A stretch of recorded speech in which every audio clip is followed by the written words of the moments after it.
接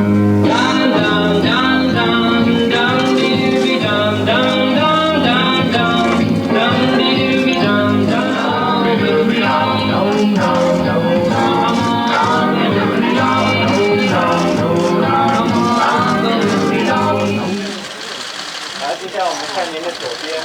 左边。能够告别是个好事。对，就我也早上今天来做了最后一次的道别。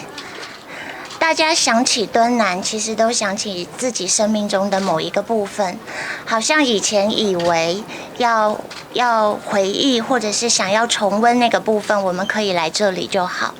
但是当这里就是都更之后，整个建筑也都将消逝之后，其实大家都会问的是，那我那一块，就是我不想遗忘的，或者是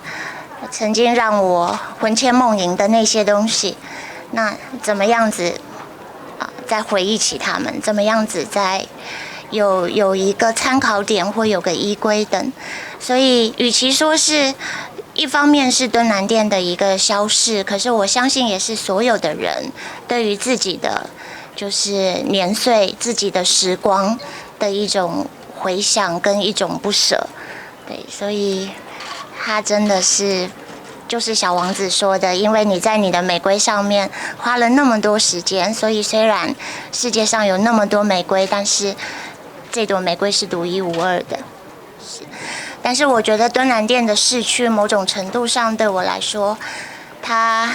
就像是吴先生的离开一样，就很多事情、人、事物，它是在你真的失去之后，你慢慢的你开始沉淀，然后你知道它对你的影响。对，所以我只能说我是严阵以待，就是在我们结束之后，他自己对我内心里面会形成的一个冲击。